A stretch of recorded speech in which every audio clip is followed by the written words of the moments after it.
فرزند زہرا یہ حالات برے ہیں۔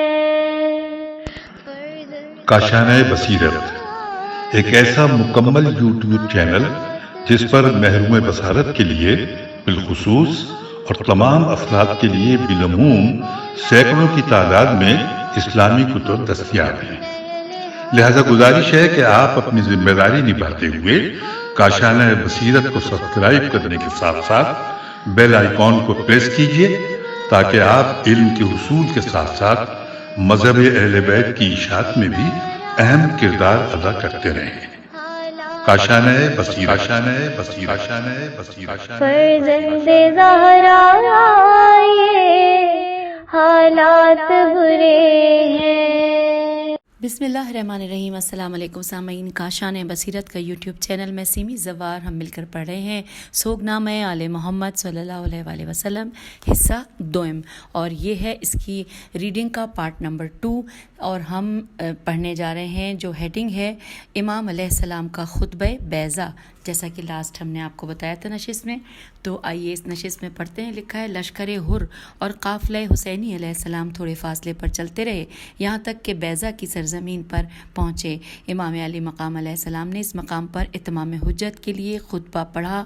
حمد و ثناء الہی کے بعد آپ علیہ السلام یوں گویا ہوئے، انورٹڈ کاما، اے لوگوں، اچھا پیج بتاتی چلوں، پیج 21 ہے۔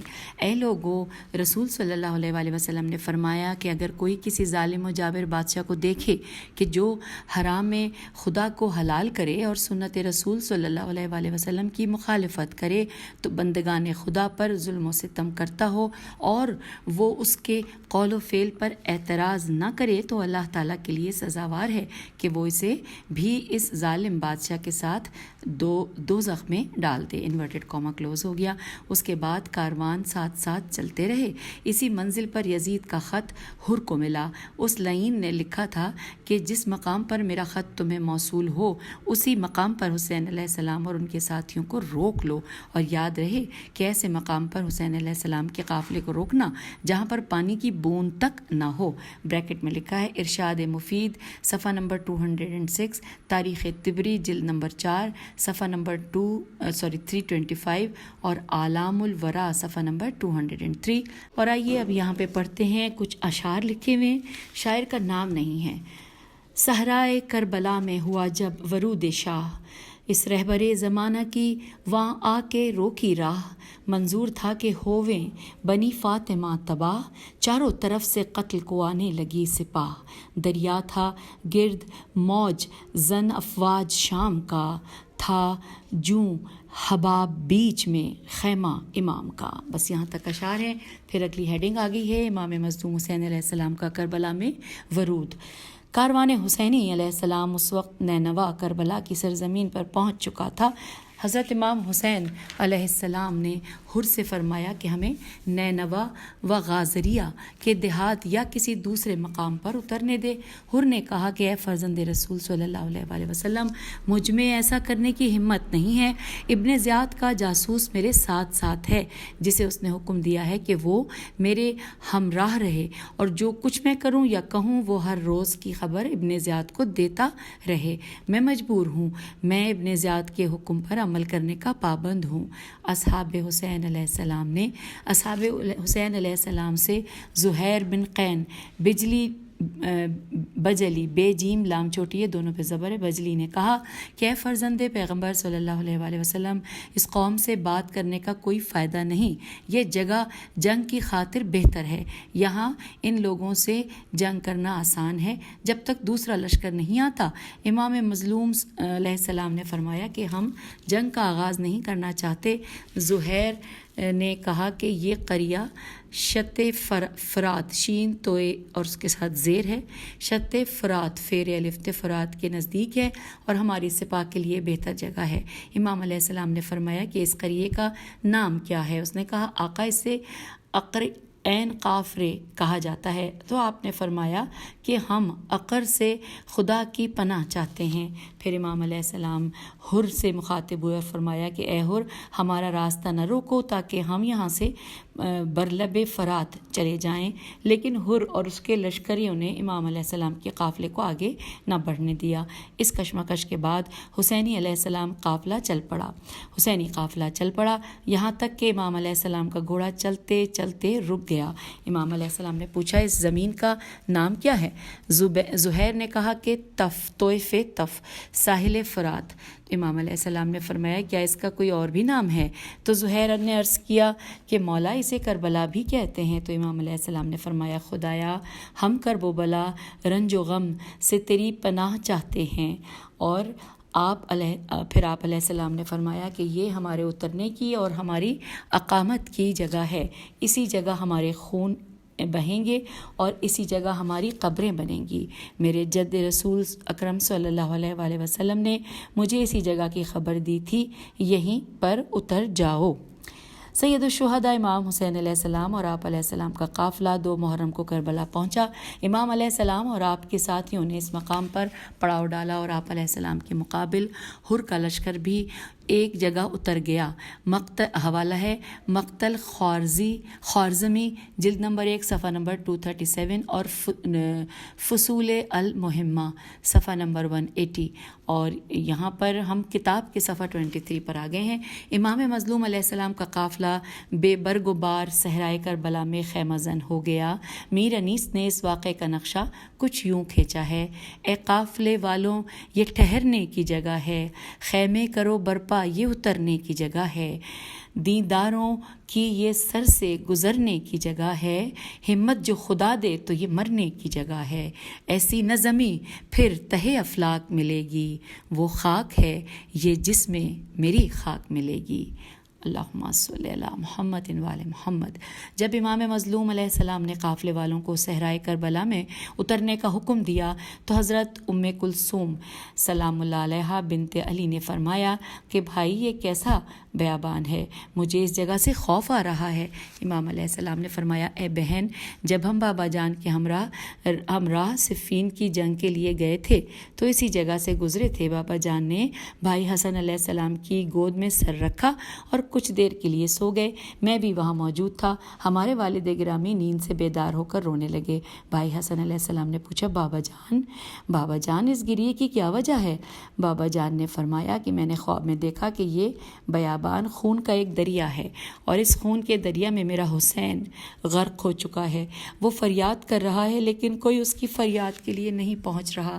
پھر والد محترم نے میری طرف رخ کر کے فرمایا کہ اے میرے لال حسین، جب حوادث زمانہ نے اس طرح کا رخ اختیار کیا تو تم اس وقت کیا کرو گے؟ میں نے کہا بابا جان میں صبر کروں گا کیونکہ صبر کے علاوہ کوئی چارہ نہیں ہے۔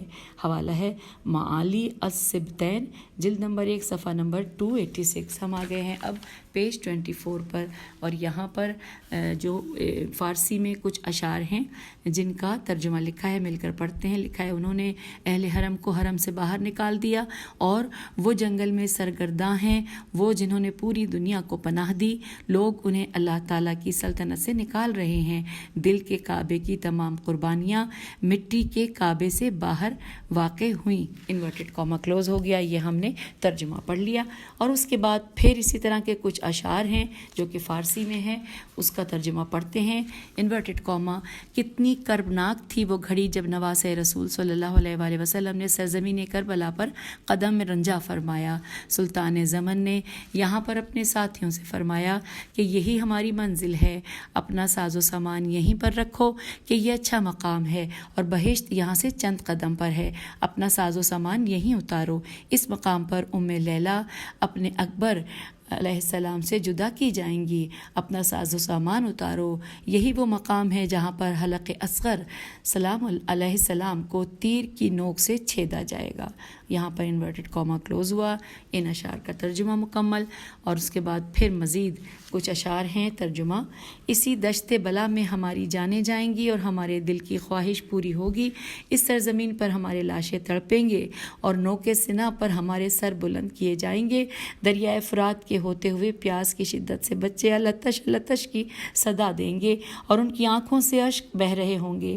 Inverted comma close. اور یہاں پر حوالہ ہے اشعار از جودی، جیم واو دال چھوٹی ہے۔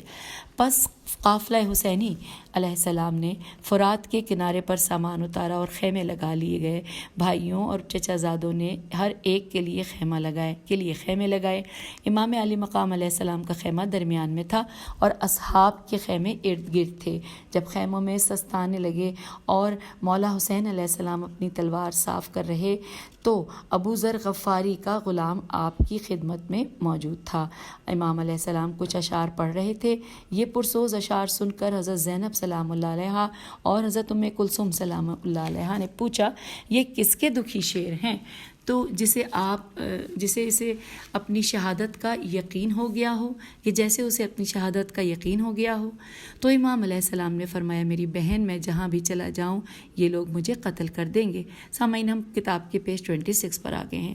حضرت زینب سلام اللہ علیہ نے رو کر فرمایا اے کاش میں یہ دن دیکھنے سے پہلے مر گئی ہوتی۔ میں نے نانا جان کی رحلت کا دکھ دیکھا، بابا امیر المومنین حضرت علی علیہ السلام کی زخمی پیشانی کا زخم آج تک میرے دل پر تازہ ہے، اماں زہرا سلام اللہ علیہ کا زخمی پہلو دیکھا، بھائی حسن علیہ السلام کے جنازے پر لگے تیر دیکھے۔ میں نے ہر ایک دکھ سہ کر صبر کیا کہ میرا بھائی حسین زندہ ہے، لیکن یہ کیسی گھڑی ہے کہ جس کو دیکھ دیکھ کر میں زندہ ہوں وہ مجھے اپنی موت کی خبر دے رہا ہے۔ ہائے ماں زہرا کے نازوں کے پلے میرے بھائی حسین، افسوس ہے اس دنیا فانی پر، اے نانا کے دوش مبارک پر سوار ہونے والے، اے بابا علی علیہ السلام کے باغ کے آخری پھول، اے ولایت و امامت کے تاجدار، ہم آپ علیہ السلام کو کیسے کھو دیں؟ حضرت زینب سلام اللہ علیہ صحرائے کربلا میں حضرت امام حسین علیہ السلام کے دکھ بھرے اشعار سن کر تڑپ اٹھی اور آپ پرسوز بین کرتی تھیں اور دیگر تمام بیبیاں بھی آپ کے ہمراہ گریہ و فغاں کر رہی تھیں۔ ام کلثوم بین کرتے ہوئے کہتی ہیں کہ واہ محمدہ واہ علیہ بعدکا یا ابا عبداللہ ہے۔ خواتین کے نوحہ فغاں پر حضرت امام حسین علیہ السلام نے انہیں تسلی دی اور فرمایا کہ میری بہنوں صبر کرو، قضائے الہی پر راضی رہنا، کیونکہ اس کائنات کی ہر زندہ شے کو موت کا ذائقہ چکھنا ہے۔ اس کے بعد اب یہ سورہ قصص کی آیت 88 ہے۔ ترجمہ کہ ذات خدا کے علاوہ ہر شے ہلاک ہونے والی ہے، انورٹڈ کاما کلوز۔ خدا نے تمام چیزوں کو اپنے کمال قدرت سے پیدا کیا اور اپنی مشیت اور ارادے سے ختم کر دے گا۔ اے میری بہنوں، جو اہل بیت علیہ السلام میں مجھ سے بہتر اور بزرگ تھے وہ تو سب کے سب چلے گئے، قبروں میں دفن ہو گئے۔ اے میری بہنوں، اے زینب اور اے ام کلثوم، جب مجھے قتل کیا جائے تو اپنا گریبان چاک نہ کرنا، ایسا کلمہ نہ کہنا جو خدائے بزرگ و برتر کی رضا کے منافی ہو۔ اسی اثنا میں حر کے پاس ابن زیاد کا قاصد امام علی مقام علیہ السلام کے نام ایک خط لے کر آیا۔ حر نے وہ خط آپ علیہ السلام کی خدمت میں پیش کیا۔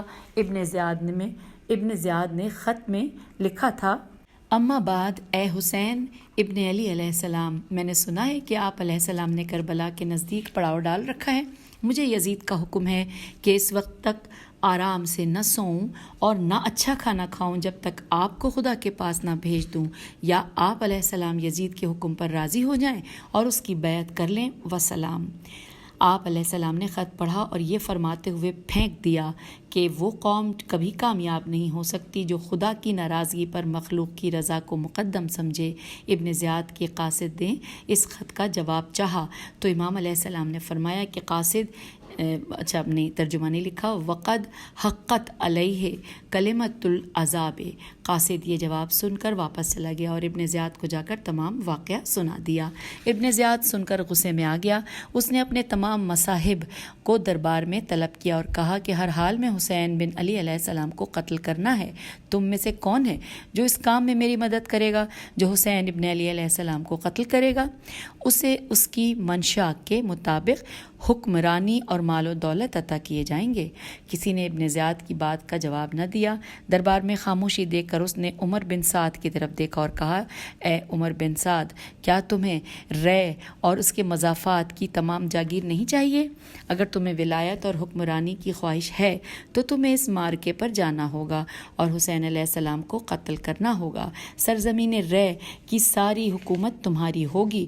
عمر بن سعد ایک لمحے کے لیے کو ساکت ہو گیا اور پھر کہنے لگا اے امیر اگر مجھے امام حسین علیہ السلام کے ساتھ جنگ کرنے سے معاف کر دو تو تمہارا بڑا احسان ہوگا۔ یہ پیج 28 ہے، ہم آ گئے ہیں۔ تو ابن زیاد نے کہا کہ میں تجھے 1 دن کی مہلت دیتا ہوں، سوچ کر فیصلہ کر لو اور یاد رکھو کہ اگر امام حسین علیہ السلام کے ساتھ جنگ کے لیے تم نہیں جاتے اور میرے حکم کی تعمیل نہیں کرتے ہو تو پھر اس کے لیے تیار ہو جاؤ کہ میں تمہاری گردن اڑاؤں۔ تو عمر بن سعد پریشانی کے عالم میں اپنے گھر آیا۔ اس نے اپنے دوست احباب اور رشتہ داروں سے مشورہ کیا، سب نے اس مسئلے میں خدا اور رسول خدا صلی اللہ علیہ وآلہ وسلم کا خوف دلایا اور یہ کام کرنے سے منع کیا، یہاں تک کہ اس کے بھانجے حمزہ بن مغیرہ نے اسے کہا کہ مامو جان تم حسین علیہ السلام سے مت ٹکراؤ، تمہارے خاندان کی آبرو ملیا میٹ ہو کر رہ جائے گی۔ خدا کی قسم اگر پوری دنیا کا مال و دولت اور انتظام و انصرام تمہارے ہاتھ میں ہو تو اس سے یہ بہتر ہے کہ تمہاری موت کے وقت تمہیں کہیں کہ تم خون حسین علیہ السلام میں شریک نہیں ہوئے۔ عمر سعد نے کہا کہ تم نے درست کہا، میں ایسا فعل کرنے کے لیے تیار نہیں ہوں۔ پھر عمر سعد نے کہا، اب یہاں پہ یہ عربی میں کچھ اشعار ہیں، ترجمہ ہے، ہم پڑھتے ہیں کہ خدا کی قسم میں نہیں جانتا کہ میں کیا کروں، میں حیرت و پریشانی کے عالم میں ہوں، میں 2 خطرناک راستوں پر چل پڑا ہوں، کیا سرزمین رے کی حکومت و ریاست کو چھوڑ دوں جو میرا حسین خواب اور میرے دل کی حسرت ہے، یا قتل حسین علیہ السلام سے باز رہوں جو بہت بڑا گناہ ہے۔ پھر لکھا ہے کہ ابھی یہ چل رہا ہے، میرے خیال ہے جی بالکل یہ چل رہا ہے کیونکہ انورٹڈ کاما کلوز نہیں ہوا۔ ہم پیج 29 پہ آ گئے تھے، بہرحال ہم نے وہ جہاں تک پڑھا اس سے آگے چلتے ہیں کہ حضرت حسین علیہ السلام کی بزرگی و منزلت سے میں بخوبی واقف ہوں۔ وہ فرزند رسول صلی اللہ علیہ وآلہ وسلم اور جگر گوشہ فاطمہ سلام اللہ علیہ وآلہ علیہ السلام ہیں اور میرے چچا زاد بھی ہیں، لیکن خدا کی قسم ملک رے کی حکمرانی بھی میرا روشن خواب ہے، جس کی حسین تعبیر تو میرے سامنے ہے، لیکن کیا کروں؟ دونوں راستے واضح ہیں، ایک جنت کو جاتا ہے اور دوسرا دوزخ کو۔ Inverted comma close. یہاں پہ اس شاعری کا ترجمہ مکمل ہوا۔ پھر لکھا ہے عمر سعد نے وہ تمام رات ایک کشمکش میں گزاری، لیکن وہ کمزور ایمان تھا، ڈگمگا گیا اور دونوں راستوں میں ایک راستہ چن لیا جو اسے باطل کی حمایت پر اکسا رہا تھا۔ اس نے کہا، اب یہ جو کہا وہ عربی میں اشعار ہیں، ترجمہ کہتے ہیں کہ خدا نے بہشت، دوزخ کی آگ اور عذاب اور جہنم کے آہنی طوق کو پیدا کیا ہے۔ اگر یہ سچ ہے تو پھر میں واقع کربلا کے بعد توبہ کر لوں گا، اور اگر یہ جھوٹ ہے تو پھر دنیا میں ہمیشہ دلہن کی مانند زیور سے آراستہ سلطنت تک پہنچ جاؤں گا۔ Inverted comma close. اس کے بعد پھر مزید اشعار ہیں، ساتھ ترجمہ کہ اس حضرت امام حسین علیہ السلام کا قتل آگ میں جانے کا سبب ہے، تو میں اس کی طاقت رکھتا ہوں، لیکن رے جو میری حسرت، میری آرزو اور میری آنکھوں کی ٹھنڈک ہے، اسے نہیں گنوانا چاہتا۔ قتل حسین علیہ السلام پر دوزخ کی سزا تو ملے گی، لیکن رے کی سلطنت نقد میسر آ رہی ہے اور کوئی عقل مند بھی موجود دولت قرض کے عوض دینے کو تیار نہیں۔ Inverted comma close. ہم پیج 30 پر آ گئے ہیں۔ صبح ہوئی تو عمر بن سعد ابن زیاد کے پاس آیا، اس نے کربلا جانے کے لیے آمادگی کا اظہار کیا۔ ابن زیاد نے اس کی تعریف کی، انعامات سے نوازا اور 4000 کا لشکر دے کر رے کی ولایت دینے کا وعدہ کیا۔ جب عمر بن سعد کا لشکر کربلا کی طرف روانہ ہونے لگا تو ابن زیاد ملعون نے عمر بن سعد سے کہا کہ حسین بن علی علیہ السلام اور اصحاب کو فرات سے دور کر کے ایک گھونٹ پانی ان تک نہ پہنچنے دینا۔ عمر بن سعد نے کہا کہ ہاں ایسا ہی کروں گا۔ ابن مسعود سے ایک روایت ہے کہ ایک روز چند لوگ بارگاہ رسالت صلی اللہ علیہ وآلہ وسلم میں بیٹھے تھے کہ اچانک چند قریشی آئے، اس میں عمر بن سعد بھی تھا۔ جو ہی پیغمبر اکرم صلی اللہ علیہ وآلہ وسلم کی نظر ابن سعد لعین پر پڑی تو آپ نے کے چہرے مبارک کا رنگ بدل گیا اور آنکھیں سرخ ہو گئیں۔ میں نے عرض کیا، یا رسول اللہ صلی اللہ علیہ وآلہ وسلم، آپ کو کیا ہو گیا ہے؟ کیا آپ کے چہرے انور کا رنگ تبدیل ہو گیا ہے؟ امام علیہ السلام نے فرمایا کہ ہم اہل بیت علیہ السلام ہیں کہ خدا نے ہمارے لیے دنیا کے بجائے آخرت پسند کی ہے. اور پھر عربی کے الفاظ ہیں اور ساتھ ہی مولا کا فرمان انورٹڈ کاما میں ہم اس کا ترجمہ پڑھ رہے ہیں کہ مجھے وہ وقت یاد آ گیا ہے جو میرے بعد میرے اہل بیت علیہم السلام پر آئے گا. میرے اہل بیت قتل ہوں گے، ضربیں کھائیں گے، سب و شتم سنیں گے انورٹڈ کاما کلوز. اور آپ صلی اللہ علیہ وآلہ وسلم نے فرمایا کہ ان کے حقوق چھین لیے جائیں گے، گھروں سے نکال دیا جائے گا، شہر بدر ہوں گے. اسلام میں سب سے پہلے جو سر بلند ہوگا وہ نوک نیزہ پر میرے فرزند حسین علیہ السلام کا سر ہوگا. یہ خبر دلسوز مجھے جبرائیل امین علیہ السلام نے رب جلیل سے دی ہے. ہم پیج 31 پہ آ گئے. جب خاتم الانبیاء یہ بات ارشاد فرما رہے تھے تو سید الشہداء حضرت امام حسین علیہ السلام وہاں موجود تھے. آپ نے اپنے سر کے نوک نیزہ پر بلند ہونے کی خبر کو خود اپنے کانوں سے سن لیا اور فرمایا کہ نانا جان، مجھے آپ کی امت میں سے کون شخص قتل کرے گا؟ پیغمبر اکرم صلی اللہ علیہ وآلہ وسلم نے فرمایا، اے میرے فرزند، تجھے بدبخت ترین انسان قتل کرے گا. اور ہاتھ سے عمر بن سعد کی طرف اشارہ فرمایا. روایت ہے اسی دن سے اصحاب کی یہ عادت تھی کہ جب عمر بن سعد لعین مسجد میں آتا اور اصحاب کی نظریں اس پر پڑتی تو سب کہتے ھذا قاتل الحسین، ھذا قاتل الحسین. اور یہ لعین جب بھی حضرت امام حسین علیہ السلام کے پاس آتا تو عرض کرتا، ہماری قوم میں کچھ ایسے کمعقل ہیں جو کہتے ہیں کہ میں آپ علیہ السلام کو قتل کروں گا. حضرت امام حسین علیہ السلام جواب میں فرماتے کہ خدا کی قسم، یہ لوگ کمعقل اور جاہل نہیں بلکہ یہ تو عالم ہیں جو کہہ رہے ہیں کہ تو میرا قاتل ہے. اور یہاں پہ انورٹڈ کاما کلوز ہو گیا. اور پھر یہاں پہ لکھا ہے کہ بقول کسی شاعر کے کہ تو اپنے خون پاک کے چھینٹوں سے اے حسین انسان کی شرافت خفتہ جگا گیا. اسلام کی کشش کا نہ جن پر اثر ہوا، تو درد اپنا ان کے دلوں میں سما گیا. اللہم صلی علی محمد وآل محمد. اب اگلی ہیڈنگ ہے نمائندہ امام علیہ السلام کی عمر بن سعد کے ساتھ گفتگو. عمر بن سعد لعین 3 یا 4 محرم کو ایک بہت بڑے لشکر کے ساتھ کربلا میں پہنچا. اس نے کربلا میں وارد ہوتے ہی حضرت امام حسین علیہ السلام اور آپ علیہ السلام کے ساتھیوں پر سختی کی اور ان پر پانی کی تنگی کر دی. ہم پیج 32 پر آ گئے ہیں. لکھا ہے کہ بریر بن خے پہ پیش خے زواد یہ بریر بن خزیر نے امام علیہ السلام سے اجازت طلب کی کہ وہ عمر سعد سے پانی کے سلسلے میں گفتگو کریں. امام علیہ السلام نے اسے اجازت دے دی. بریر عمر سعد کے پاس بغیر سلام کیے بیٹھ گئے. عمر سعد غصے سے آگ بگولا ہو گیا اور کہنے لگا کہ تو نے مجھے سلام کیوں نہیں کیا؟ کیا میں مسلمان نہیں ہوں؟ میں بھی خدا اور رسول صلی اللہ علیہ وآلہ وسلم پر ایمان رکھتا ہوں. بریر نے کہا، اے عمر سعد، اگر تو مسلمان ہوتا تو اپنے پیغمبر صلی اللہ علیہ وآلہ وسلم کے اہل بیت علیہ السلام کے خلاف کوئی ایسا قدم نہ اٹھاتا اور فرزند رسول صلی اللہ علیہ وآلہ وسلم کے قتل کے لیے یہ لشکر لے کر نہ آتا. افسوس کی بات یہ ہے کہ دریائے فرات سے کتے اور خنزیر پانی پی رہے ہیں، لیکن تو نے نواز رسول صلی اللہ علیہ وآلہ وسلم اور دل بند بطول سلام اللہ علیہ حضرت امام حسین علیہ السلام اور ان کے اہل حرم اور ساتھیوں پر پانی بند کر دیا ہے تاکہ اہل بیت علیہ السلام لب دریا پیاس کی شدت سے مر جائیں. اور اس پر تو یہ گمان کرتا ہے کہ خدا اور اس کے رسول پر ایمان رکھتا ہے؟ عمر بن سعد کا سر شرم سے جھک گیا، پھر سر اٹھایا اور کہنے لگا کہ اے بریر، مجھے یقین ہے کہ جو بھی حسین علیہ السلام اور ان کے اصحاب کو قتل کرے گا وہ اہل دوزخ میں سے ہوگا، لیکن میرے سامنے ملک رے کی حکمرانی ہے. کیا میں اس کو چھوڑ دوں اور میرے علاوہ کوئی اور اس کو لے لے؟ خدا کی قسم میں اس کے لیے کبھی راضی نہیں ہوں گا. لکھا ہے بریر بن خزیر خے وہی ورڈ ہے، خے پہ پیشر زوادیرے، اس ملعون کی باتیں سن کر وہاں سے اٹھ آئے اور امام علیہ السلام کو تمام باتیں وضاحت سے بیان کی. تو امام حسین علیہ السلام نے فرمایا کہ اسے رے کی حکمرانی کبھی نہ مل سکے گی اور وہ بستر پر قتل ہو جائے گا. آگے لکھا ہے کہ وہ اس کی پیداوار سے نہیں کھائے گا مگر بہت کم. یہ انورٹڈ کاما میں ہے، عربی کا جملہ ہے کہ وہ اس کی پیداوار سے نہیں کھائے گا مگر بہت کم. پھر لکھا ہے ابی مخنف کی روایت ہے کہ ابن زیاد نے 10 علم 10 سرداروں کے نام سے مرتب کیے اور ان کو کربلا میں فاطمہ کے لال کے ساتھ جنگ کرنے کے لیے بھیجتا رہا۔ اب یہ 10 نام ہم مل کر پڑھ رہے ہیں، پیج 33 پہ آ گئے ہیں۔ پہلا علم عمر بن سعد کا تھا جو 4000 سوار لے کر کربلا کی طرف آیا۔ دوسرا علم عروہ بن قیس کو ملا، اس کے ہمراہ 2000 کا لشکر تھا۔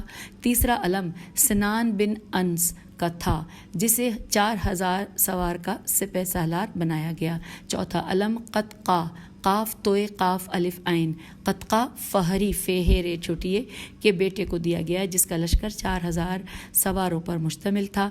پانچواں علم خولی لعین کو ملا، یہ 3000 مسلح سپاہ لے کر کربلا میں وارد ہوا۔ چھٹا علم قسم نامی، قاف سے عین میم، قسم نامی سردار کو دیا گیا، اس کے ساتھ بھی 3000 مسلح افراد کا لشکر تھا۔ ساتواں علم حسین ہے سواد یہ نون بن نمیر کے پاس تھا، اس غدار کے ساتھ 8000 سوار کا لشکر تھا۔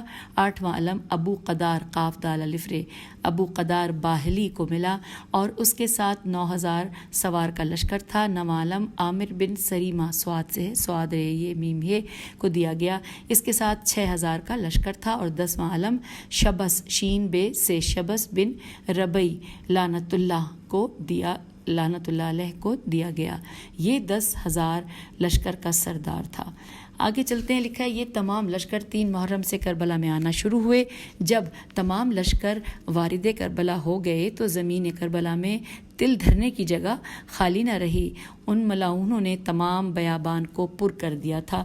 یوں صحرائے کربلا میں لشکریوں کی کل تعداد ہر کے لشکر سمیت 54,000 تھی، 54,000 تھی۔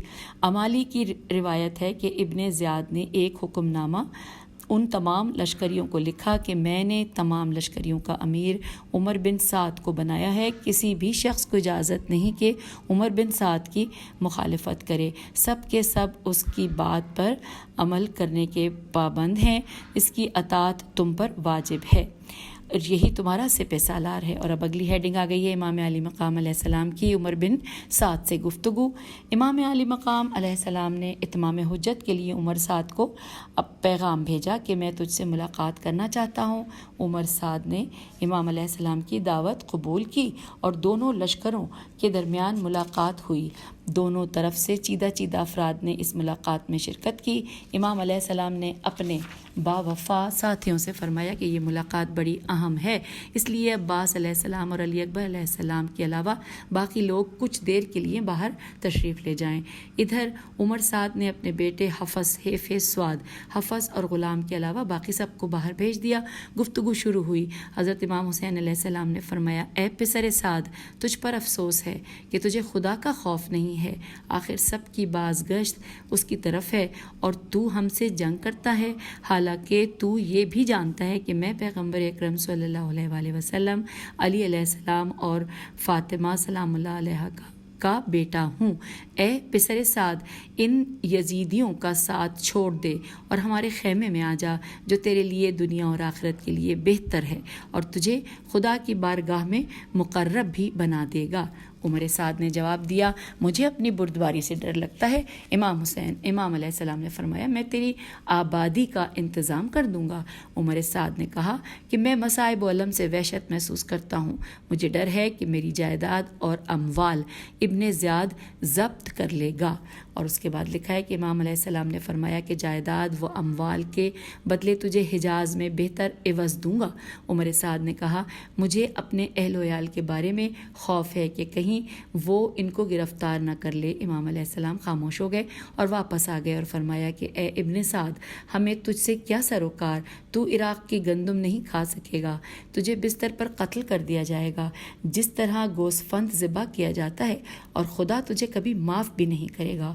عمر سعد نے ازراہ مذاق کہا کہ اگر وہاں کی گندم نہ کھا سکوں گا تو میرے لیے جو ہی کافی ہے۔ امام علیہ السلام نے آخر میں فرمایا کہ یہ اپنی اہل و عیال کے بارے میں تو خوف محسوس کرتا ہے کہ ابن زیاد اس کے اہل و عیال کو گرفتار نہ کر لے، لیکن رسول خدا صلی اللہ علیہ وآلہ وسلم کے اہل و عیال اور زہرا سلام اللہ علیہ کی بیٹیوں کے بارے میں خوف محسوس نہیں کرتا۔ حمید بن مسلم کا کہنا ہے کہ میرے عمر سعد سے دوستانہ تعلقات تھے۔ میں سانحہ کربلا کے بعد اس کے پاس گیا اور اس سے خیر خیریت پوچھی۔ وہ کہنے لگا میرا کیا حال پوچھتا ہے کہ میری طرح کا کوئی بدبخت کائنات عالم میں نہ ہوگا جس کا دامن گناہوں سے آلودہ ہو۔ میں نے قطع رحم کیا ہے اور بہت بڑے گناہ کا ارتکاب کیا ہے۔ ہم پیج 35 پہ آگے ہیں۔ حضرت امام حسین علیہ السلام کی عمر سعد سے یہ رشتہ داری بنتی تھی کہ اس کا باپ سعد بن وقاص پیغمبر اکرم صلی اللہ علیہ وآلہ وسلم کے تیسرے جد امجد عبد مناف کے پوتوں میں سے تھا۔ ایک اور روایت سید عبد الفتاح مرحوم نے تبرہ تے بے رے الف لام میم زال الف بے تبر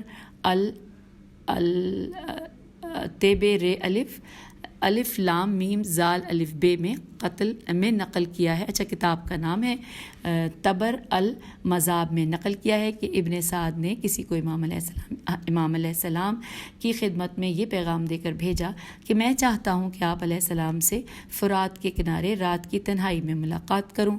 حضرت امام حسین علیہ السلام نے 2 اصحاب اپنے ساتھ لیے اور رات کی تاریکی میں فرات کے کنارے تشریف لے گئے۔ جو ہی فرات کے کنارے پہنچے عمر بن سعد دوڑ کر آیا اور امام علیہ السلام کے قدموں میں گر پڑا۔ قدموں کا بوسہ لیا، ہاتھوں کو چوما اور آنکھوں سے لگایا اور ایک چٹائی پر بٹھایا اور 2 زانو ہو کر آپ علیہ السلام کے سامنے باادب بیٹھ گیا۔ پھر عرض کیا سبت رسول صلی اللہ علیہ وآلہ وسلم کی جو شان ہے وہ برقرار ہے۔ امام علیہ السلام نے فرمایا خدا توفیق دے۔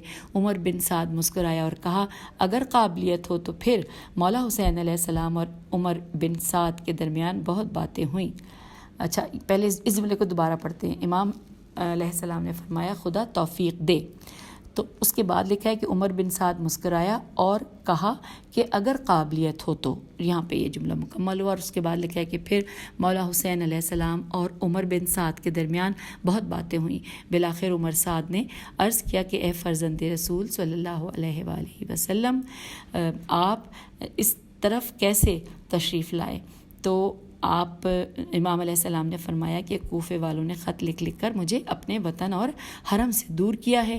ان لوگوں کے خطوط اور وفود کی وجہ سے ہم نے اپنے سفیر حضرت مسلم بن عقیل علیہ السلام کو کوفہ بھیجا، لیکن ان کوفیوں نے میرے چچا زاد کے ساتھ جو سلوک کیا اس سے تم بھی آگاہ ہو۔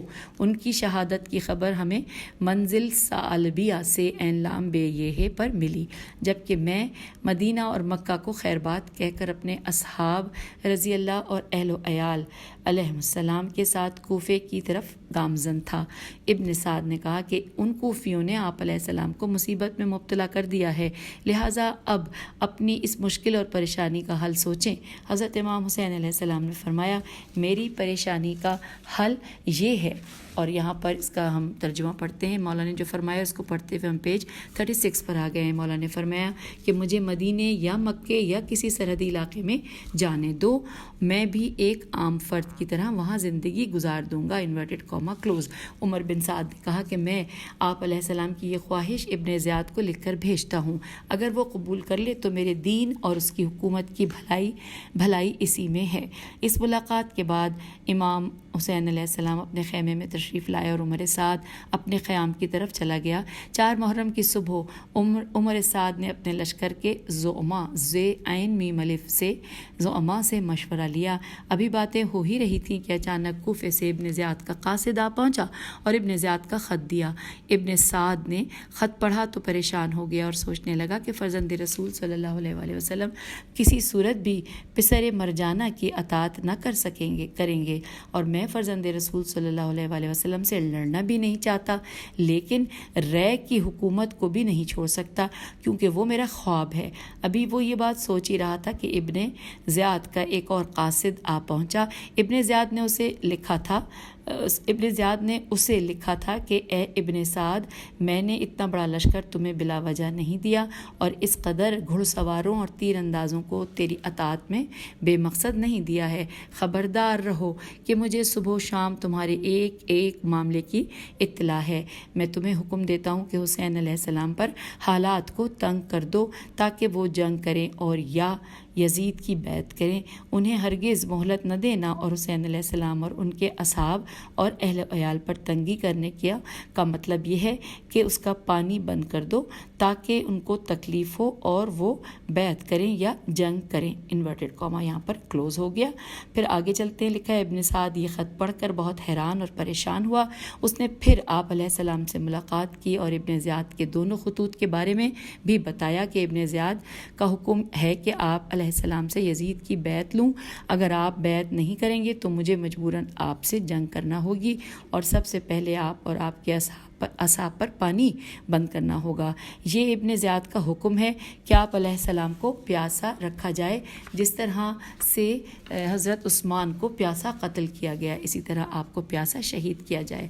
ہم پیج 37 پہ آ گئے ہیں. امام مظلوم علیہ السلام نے ابن زیاد کی باتیں سنی اور فرمایا ہائے افسوس ہے تجھ پر اے ابن سعد, کیا تم خدا سے نہیں ڈرتے؟ کیا تمہیں قیامت کا یقین نہیں ہے؟ پسر مرجانہ کی اطاعت کرتے ہو اور میرے قتل پر کمر بستہ ہو گئے ہو, اگرچہ تم جانتے ہو کہ میں کون ہوں. اگر تمہارے ہاتھ میرے خون میں رنگین ہوئے تو قیامت کے دن تمہاری نجات ہرگز نہ ہوگی. عمر بن سعد نے کہا کہ اے فرزند رسول صلی اللہ علیہ وآلہ وسلم, میں آپ کے پاکیزہ نسب کو بہتر جانتا ہوں. مجھے معلوم ہے کہ آپ علیہ السلام فرزند پیغمبر صلی اللہ علیہ وآلہ وسلم, فرزند حیدر اور جگر پارے حضرت فاطمہ زہرا سلام اللہ علیہا ہیں. لیکن ابن زیاد جو آپ علیہ السلام کے قتل کا پروانہ جاری کر چکا ہے, اس کو قائل کرنا انتہائی مشکل ہے. آپ علیہ السلام یا یزید کی بیعت کر لیں یا پھر قتل ہونے کے لیے خود کو تیار کر لیں.